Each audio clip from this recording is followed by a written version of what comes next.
마태복음 5장 17절에서 20절 말씀입니다. 마태복음 5장 17절에서 20절 말씀입니다. 제가 한 절, 여러분 한 절 교독하겠습니다. 내가 율법이나 선지자를 폐하러 온 줄로 생각하지 말라. 폐하러 온 것이 아니요 완전하게 하려 함이라.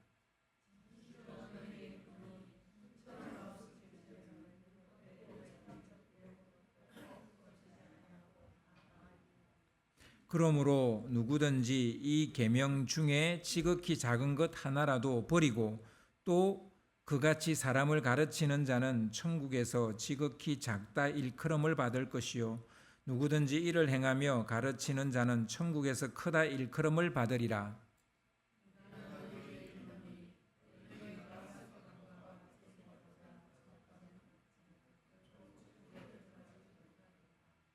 아멘. 완전한 의를 위한 솔루션이라는 제목으로 같이 말씀을 나누겠습니다. 솔루션 그러면 이제 우리가 해결책 이런 뜻이겠죠.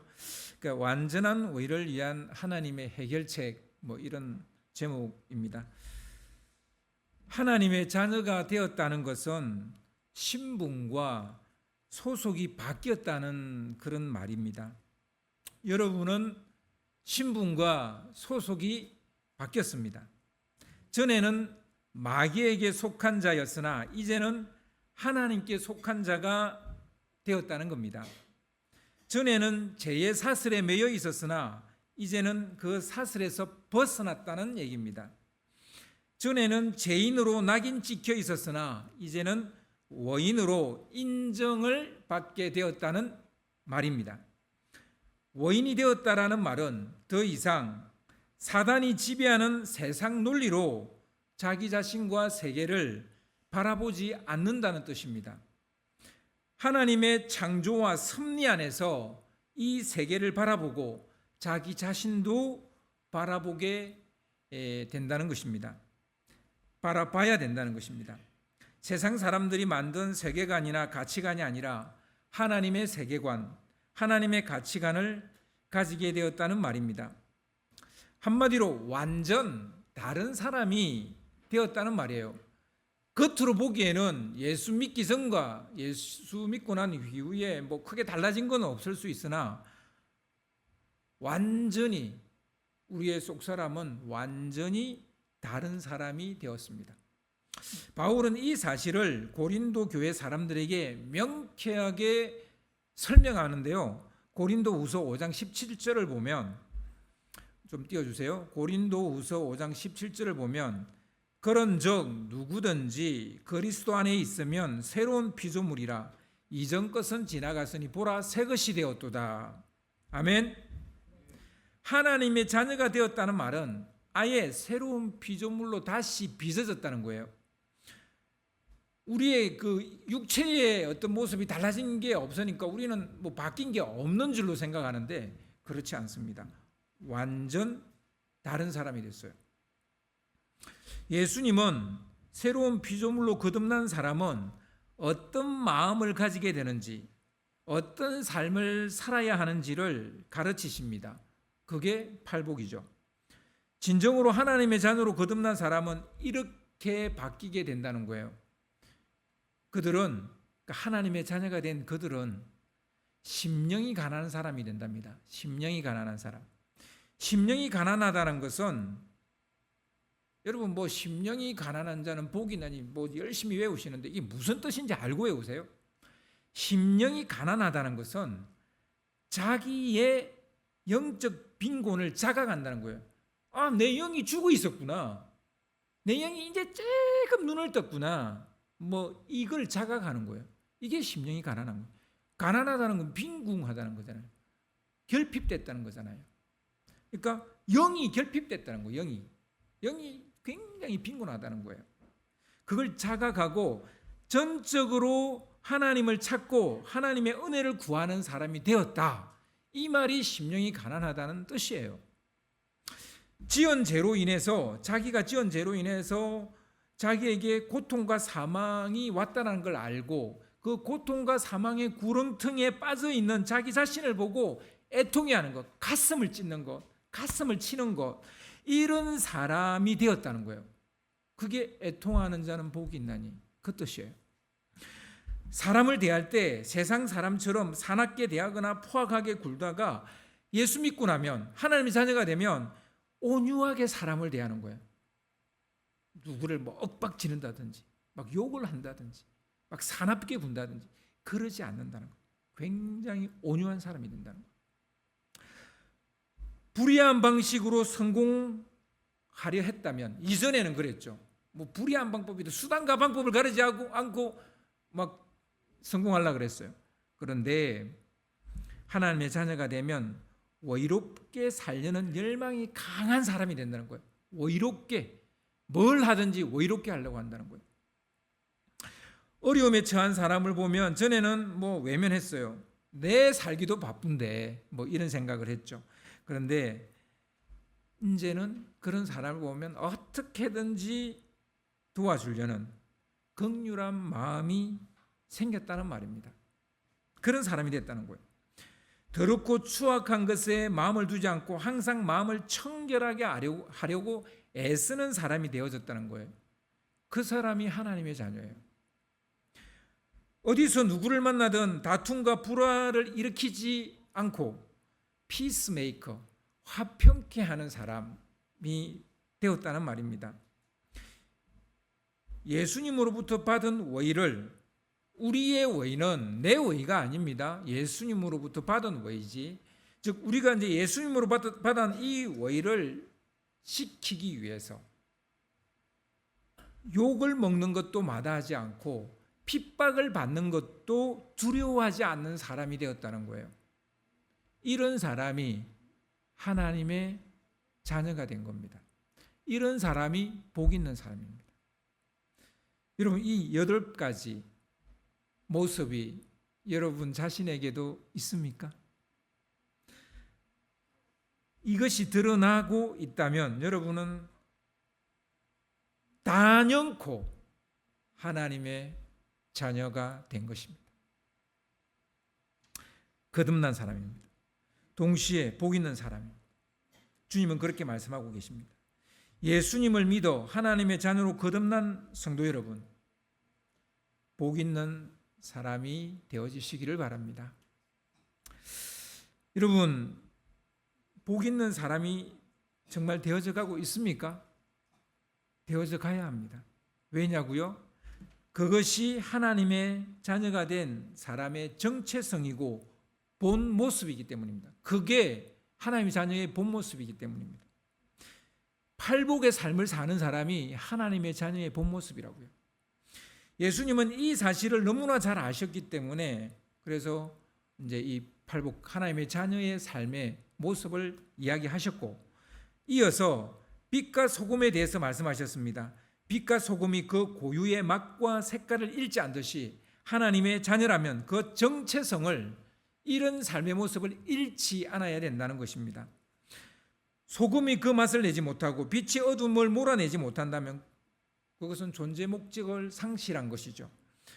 아니, 더 이상 소금이라 할 수도 없고 빛이라고 할 수도 없는 것이죠. 하나님의 자녀가 되었다면 소금과 빛처럼 그 존재 목적을 선명하게 드러내야 됩니다. 그 정체성이 변하지 말아야 됩니다. 그런데 이게 참 잘 안 된다는 거죠. 여러분 잘 되던가요? 이게 참 잘 안 돼요.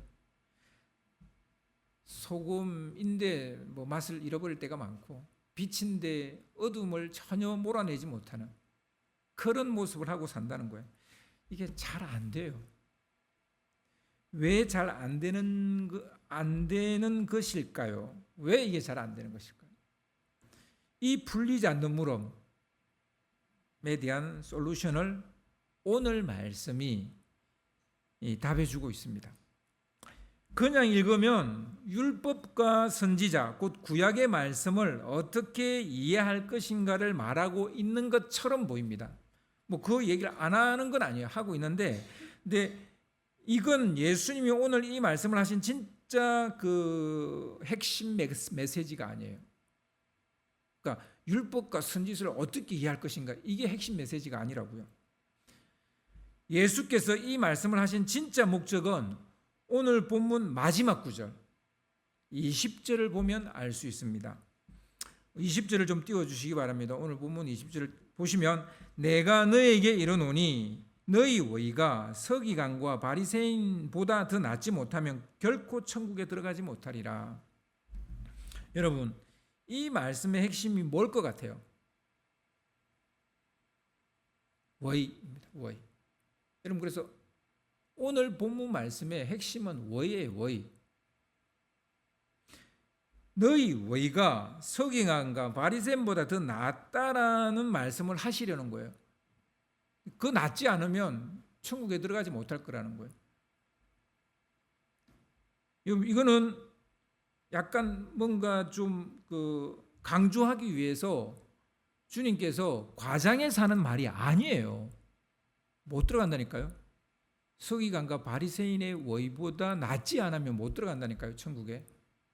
오늘 설교를 들으면 알 겁니다. 왜 못 들어가는지를. 역사적 맥락에서 볼 때 서기관과 바리새인의 의는요, 어나더 레벨이에요. 넘사벽이에요.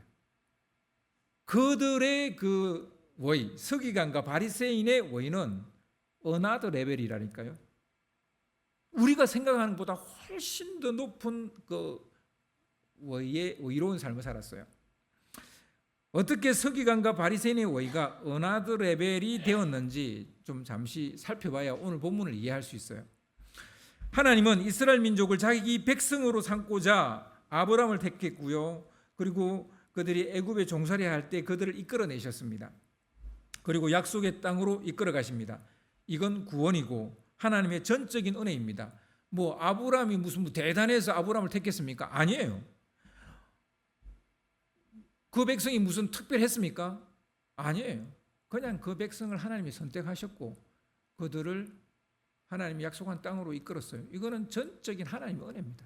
뭐 그 백성이 잘나서 된 게 아니에요.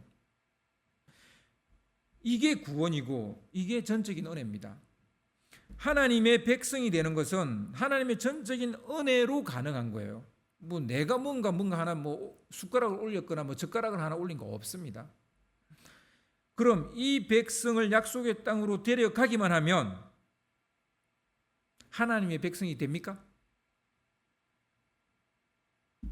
하나님을 믿고 따르고 섬겨야 하나님의 백성이 되죠. 그 땅에 간다고 해서 하나님의 백성이 되는 게 아니에요.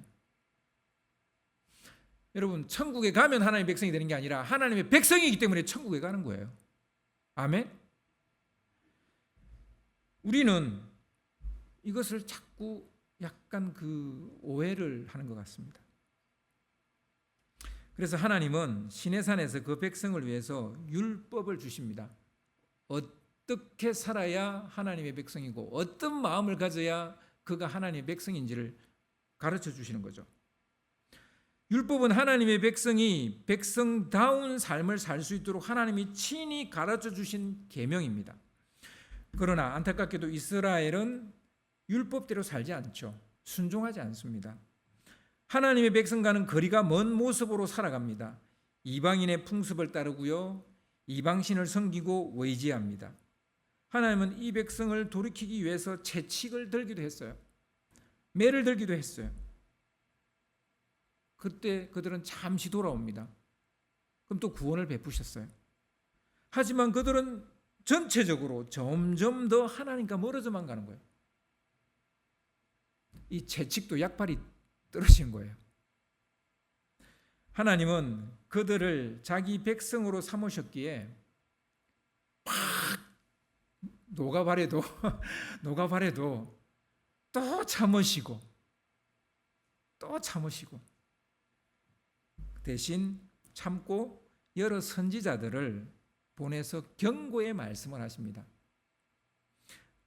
너 이렇게 살면 이 약속의 땅에서 쫓겨날 거야. 내가 준 이 복을 다 잃게 될 거라고 이야기하셨어요. 그러나 이스라엘 백성들은 불길하고 나쁜 말만, 좋지 않은 흉측한 말만 한다는 이유로 선지자들을 때리고 죽여버렸습니다. 뭔가 좋은 얘기를 해야지. 맨날 뭐 흉한 얘기만 한다고 때리고 죽여버렸어요. 나라가 망한다는데 뭐 좋아할 리가 없었던 거죠. 정말 기가 막힐 노릇입니다. 이스라엘 자손은 완전히 귀도 먹었고 눈도 멀은 그런 패역한 백성이 되고 말았습니다. 결국 하나님은 선지자의 예언처럼 이스라엘 백성들을 그 땅에서 몰아내셨어요. 브레이크 없는 차량처럼 사악한 길로 미친 듯이 치닫던 북이스라엘부터 먼저 나락으로 떨어집니다. 멸망시켜버리고 쫓아내버립니다. 그러나 더 기가 막히고 참 환장할 노릇은 그렇게 북이스라엘이 망하는 것을 보고서도 남유다는 정신을 차리지 못해요. 결국 남유다도 똑같은 길을 밟습니다. 북이스라엘과 똑같은 길을 밟습니다. 참다 못해 하나님의 진노가 내린 것이죠. 심판의 경고가 현실이 되고 말았습니다. 이스라엘은 하나님이 주신 젖과 꿀이 흐르는 땅에서 쫓겨나 사방으로 흩어지는 비참한 신세가 됩니다.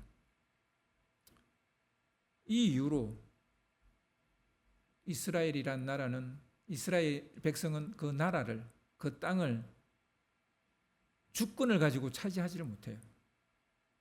물론 이제 현대 들어와서 나라를 찾았습니다만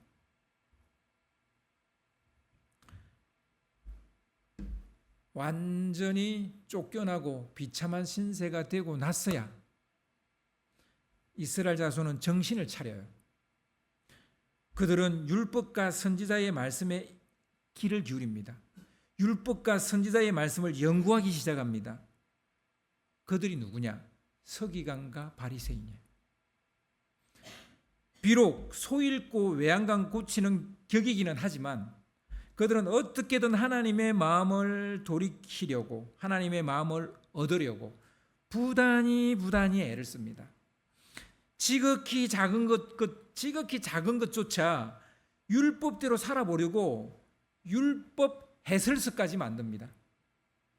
뭐 여러 권의 율법 해설서가 있습니다. 그리고 세부적인 규례를 만들고 그것을 전통으로 못 박아버리고 지키게 합니다. 해당이라는 것을 짓고요, 그게 모이라 해서 열심히 가르칩니다. 율법대로 살려는 서기관과 바리새인의 마음과 열정은 대단했습니다. 말 그대로 어나더 레벨. 그러나 시간이 지나면서 율법의 본래적 의도와 참뜻은 사라지고 숨통을 틀어막는 각종 규례와 전통만 계속 굳어져만 가는 거예요. 하나님이 주신 율법의 본래 정신이 왜곡되어져 버리는 거예요. 그들은 차츰 극단적 율법주의자가 되어져 갔고요, 스스로 그 전통이라는 감옥에 갇혀버리게 됩니다. 그 안에는 자유도 없고 사랑도 없고 기쁨도 없고 은혜도 없는 거예요. 그냥 율법 조그만 거 하나 지키지 않았다고 막 서로 지적하고 그러는 거죠. 그래서 하나님은 이제 마지막 방법으로 그들의 그 문제를 해결하기 위해서 그의 아들을 이 땅에 보내십니다. 왜냐고요? 그들이 애쓰고 힘쓰는 방식으로는 의롭게 될 수가 없기 때문에. 그들은 하나님이 원하시는 의를 얻고자 최선을 다했지만 도리어 자기도 구원받지 못하고 다른 이도 구원받지 못하도록 가로막는 자들이 되어버린 거예요. 그들의 방식으로는 의롭게 될 수도 없고 죄와 사망의 구렁텅이에서 구원받을 수도 없는 거예요. 하나님의 구원이 이루어지려면 완전한 의가 이루어져야 되거든요. 완전하고 완벽하게 율법대로 살아갈 수 있는 사람이 없는 거예요. 전에는 저도 그냥 등한시했고 또 그 중간기에는 보면은 뭔가 그대로 살려고 하는데 사람인지라 그걸 왜곡시키고 완전하고 완벽하게 율법대로 사는 게 불가능에 가까운 거예요. 아니, 불가능이에요. 그래서 하나님은 그의 아들 예수를 이 땅에 보내셨습니다. 그렇다면 이 땅에 오신 예수님은 이 문제를 어떻게 해결하셨을까요? 이스라엘뿐만 아니라 이 땅에 발을 딛고 사는 모든 인간들이 해결할 수 없는 죄의 문제, 이 죄의 문제가 해결돼야 의가 우리한테 생기는 거잖아요. 죄의 문제를 해결하셔야 되는 거예요.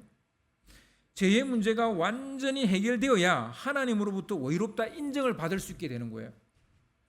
이 문제를 해결할 수 있는 방법은 이제 딱 한 가지밖에 없었습니다.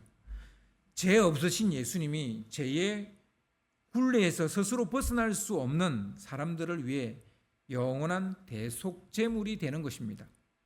예수님은 우리 모든 인간의 죄를 대신 짊어지고 십자가에 달려 죽으심으로 완전한 대속제물이 되십니다. 우리의 죄값을 완전하게 대신 치르십니다. 하나님의 아들의 대속죄는 완전하여서 우리의 죄를 완전하게 소멸시키는 그런 대속죄였습니다. 예수님이 행하신 이 놀라운 일을 믿을 때 하나님은 그 사람을 의롭다고 칭하는 거예요. 의롭다고 인정하는 거예요. 그래서 그걸 칭의라고 이렇게 말합니다. 예수님의 의로 우리는 하나님으로부터 의롭다함을 얻게 된 거예요.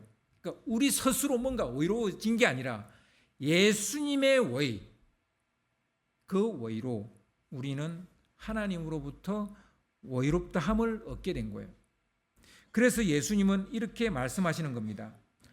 나는 율법과 선지자의 말을 폐하기 위해 온 것이 아니라 율법과 선지자가 하려고 했던 일을 완전하게 이루려고 왔다, 이렇게 말씀하십니다. 그래서 오늘 본문 17절 18절을 좀 띄워주시기 바랍니다. 오늘 본문 17절 18절을 보시면 내가 율법이나 선지자를 폐하러 온 줄로 생각하지 말라. 폐하러 온 것이 아니요 완전하게 하려 함이라. 우리는 율법을 선지자의 그 말을 폐하냐 폐하지 않느냐 이게 관심을 가지는데, 우리가 관심을 가져야 될 구절은 완전하게 하려 함이라. 이 구절에 우리는 주목해야 됩니다. 진실로 18절입니다. 진실로 너에게 이르노니 천지가 없어지기 전에는 율법의 1.1획도 결코 없어지지 아니하고 다 이루리라. 이 말씀의 포커스도 제일 마지막에 있는 이루리라입니다. 이루리라. 1.1획도 없어지냐 없어지지 않냐 여기에 초점을 맞추지 마시고 이룬다는 것에 초점을 맞추셔야 돼요. 천지가 없어지기 전에는 율법의 1.1획도 결코 없어지지 아니하고 다 이루리라라고 말씀하십니다. 이 말씀을 읽을 때 우리는 1.1획 요구에 이제 주목하는데, 진짜 우리가 주목해야 될 것은 율법대로 다 이루리라라는 것입니다. 누가? 예수님이. 예수님이 친히 율법과 선지자의 말을 그대로 이루겠다라는 것입니다. 그러니 이걸 폐해버리면 어떻게 되겠어요? 그걸 이루러 왔는데. 예수님은 율법이 우리를 어렵게 하는데 쓸모가 없거나 잘못되었다고 말하지 않습니다. 율법대로 이루겠다 하십니다. 우리가 율법을 읽고 묵상하고 공부해야 될 이유, 우리가 구약을 읽어야 될 이유인 거죠. 하지만 율법과 선지자의 말을 완전하게 하시는 이는 예수님이기 때문에 예수님 안에서 율법과 선지서를 해석하고 이해해야 합니다. 다시 처음으로 돌아가 봅시다. 어째서 예수님은 나를 믿는 너희의 의가, 그러니까 예수님을 믿는 그 산상수훈을 듣기 위해서 모여있는 그 사람들이죠. 그러니까 너희의 의가 서기관과 바리새인보다 더 낫다고 말씀하시는지 아시겠죠? 진짜 예수 믿겠다고 하는 사람들이 서기관과 바리새인보다 더 의롭게 살아서가 아니라 그들은 완전한 의이신 예수의 의를 취했기 때문에, 그 의를 가졌기 때문입니다. 예수를 믿는 우리의 의는 율법을 완벽하게 준행해서 얻는 의가 아닙니다. 그것은 사실 불가능해요. 우리의 의는 예수의 의입니다. 예수의 의. 서기관과 바리새인의 의와 비교할 바가 아닌 거죠. 여러분, 그래서 우리가 예수의 의를 가진다면 우리는 서기관과 바리새인 의보다 낫기 때문에 천국에 들어갈 수 있다, 없다? 있는 거예요. 들어갈 수 있는 거예요. 예수님은 너희가 하나님의 자녀가 되기 위해 하나 더 기억하라고 말씀하시는데요. 그것은 오늘 말씀에 더 하나 말씀하시는 것은 율법과 선지자의 말씀을 버리지 말라 말합니다. 버리지 말라. 이제 우리 기독교인들 중에 뭐 가톨릭과 개신교 다 포함해서 기독교인들이 뭐 우리가 예수님 믿어서 구원받는다라는 이유로 뭐 율법과 선지자의 말씀을 뭐 등한시 하자 뭐 이런 생각을 하는 사람이 있을 수 있는데 아닙니다. 버리지 말라는 거예요. 율법을 하나라도 더하거나 혹은 버려서는 안 된다는 거예요. 전에도 제가 한번 얘기했습니다. 보통 이단이나 사이비가 하나님의 말씀에 자기 말을 더하죠.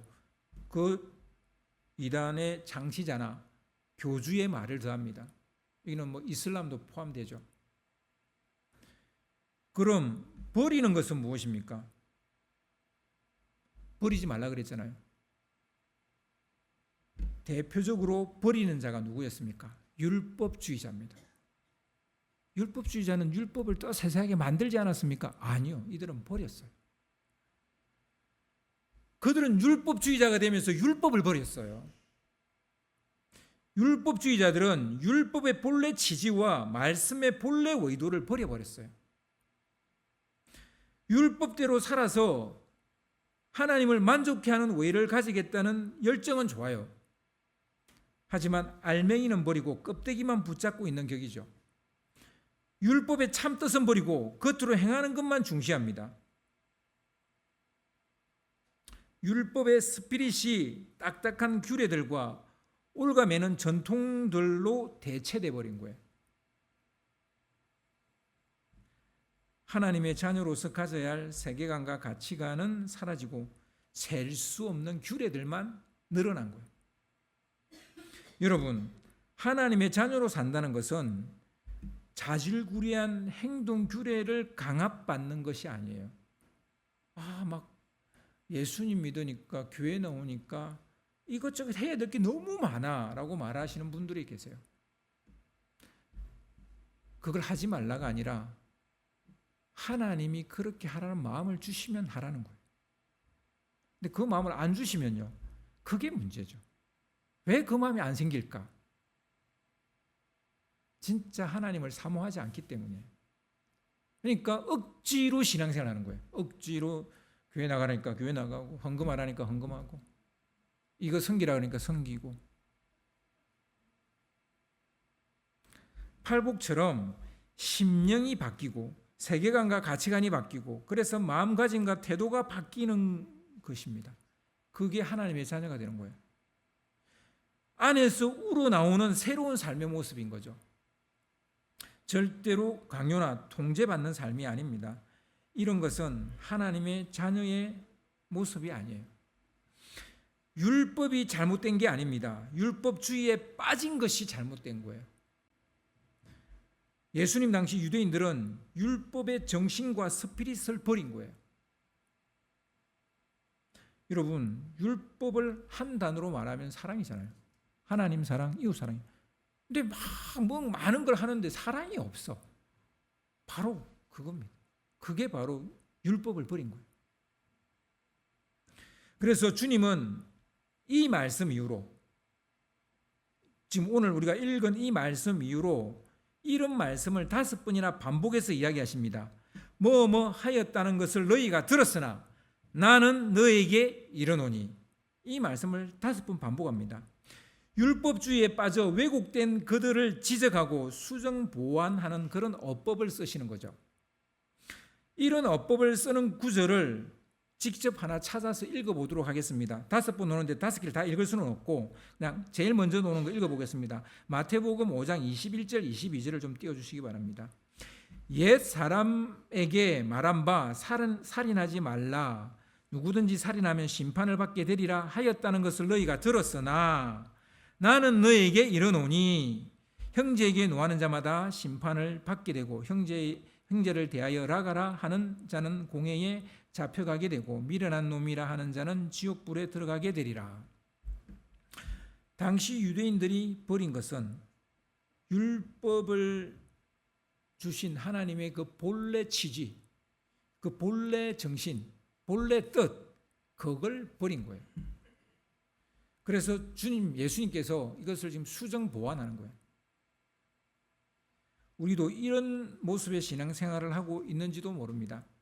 말씀대로 살려는 열심은 대단합니다. 신앙이라는 명목으로 너무나 많은 규례들을 만들어 놓고 자기를 올가매고 남을 판단하는데 그걸 또 사용합니다. 보통 신앙생활을 오래 하실 성도들 중에 이런 성도들이 있을 수 있습니다. 말씀의 본래적 뜻은 저버리고 눈에 보이는 그 모습만 중시하고 보이는 것만으로 막 다른 사람을 판단합니다. 예수께서 산상수훈을 통해 왜곡된 율법을 수정 보완하고 계시다는 것을 기억하세요. 본인도 정말 율법의 그 스피릿, 사랑으로 사셔야 되고요. 그리고 다른 사람을 바라볼 때도 그 눈으로 바라봐야 돼요. 예수님은 이어서 사람들에게 보이려고 하는 경건생활 3종 세트를 수정 보완합니다. 구제할 때 외식하지 마라, 기도할 때 외식하지 마라, 금식할 때 사람들에게 보이려고 하지 마라. 이게 이제 경건생활 3종 세트 수정 보완이죠. 이어서 물질관에 대한 수정 보완도 하십니다. 내 보물을 땅에 쌓아두지 마라. 왜냐고요? 종과 등록이 갉아먹거나 도둑놈이 훔쳐갈 것이기 때문이라고 말합니다. 여러분 저는 종과 등록이 돈을 갉아먹는 걸 본 적은 없어요. 근데 쌀은 옛날엔 재산이라는 게 쌀이나 곡식 이런 거이지 않겠습니까? 그런 거는 종과 등록이 갉아먹겠죠. 근데요, 전 도둑놈은 참 많이 봤어요. 하나님 것을 도둑질하니까 자기가 사는 삶 속에서 자기 걸 도둑질 당해요. 병이란 놈이 갑자기 생겨서 내 돈을 다 빼앗아가요. 누군가가 나를 사기쳐서 내 돈을 다 빼앗아가요. 이런 식으로 다 도둑놈이 빼앗아가요. 내 거를. 왜요? 땅에 쌓아뒀기 때문에. 하늘에 쌓아둔 거는 그 누구도 도둑질해 가지 못한다는 거예요.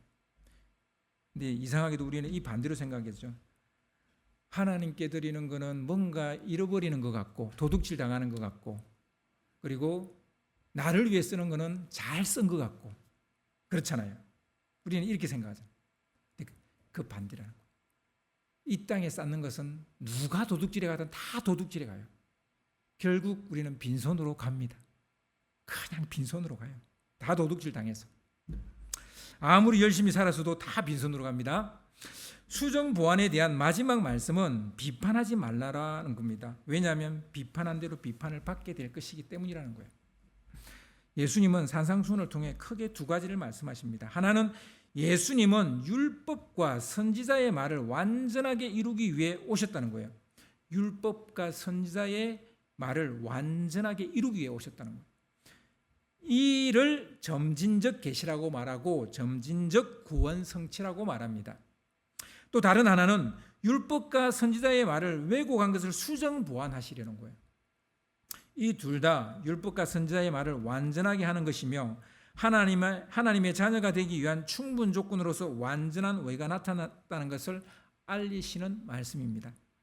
죄인들이 죽었다 깨어나도 해결할 수 없는 하나님이 인정하는 의를 예수님이 해결하셨어요. 우리는 이 의를 단 한 번도 가진 적도 없고 가질 수도 없어요.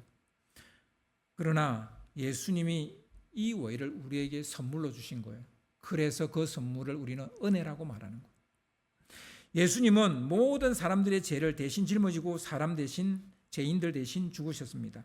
예수님의 대속은 하나님을 만족해 할 뿐만 아니라 모든 사람의 죄를 없이 하기에 충분합니다. 따라서 우리는 예수께서 행하신 이 일을 믿기만 하면 예수의 의가 우리의 의가 되는 겁니다. 우리는 예수의 의를 힘입어 하나님으로부터 의인이라 인정을 받게 되고 그래서 우리는 하나님의 나라 천국에 들어갈 수 있게 되는 것입니다. 그리고 예수님은 원인이라 칭함을 받은 백성이 삶의 현장에서 원인으로 살아가도록 그 왜곡된 율법을 수정 보완하십니다. 우리는 예수님이 하신 이 두 가지 말씀을 통해 서기관과 바리새인보다 더 나은 의를 가지게 되는 것입니다. 하나님이 만족하는 의를 가지게 되는 것입니다. 그 의로 우리는 담대히 하나님 앞에 나갈 수 있으며 그 나라에 들어갈 수 있게 되는 것입니다. 우리는 죽을 때까지 이 두 가지 사실을 기억해야 됩니다. 죽을 때까지 기억하셔야 됩니다. 하나는 예수님의 의를 힘입지 않고는 하나님을 만족해 할 수 없다. 그 나라에 들어갈 수 없다는, 예수의 의를 힘입지 않고는 의인이라 칭함을 받을 수 없다라는 사실, 이게 첫 번째고요. 다른 하나는 율법과 선지자가 말한 본래의 뜻, 예수님이 말씀하셨기에 하나님의 자녀라면 반드시 본래의 뜻을 따라 살아야 됩니다. 이 두 가지 사실을 붙잡고 하나님의 자녀로서 더 깊어진 삶을 살아내는 여러분 되시기를 주님의 이름으로 축원합니다.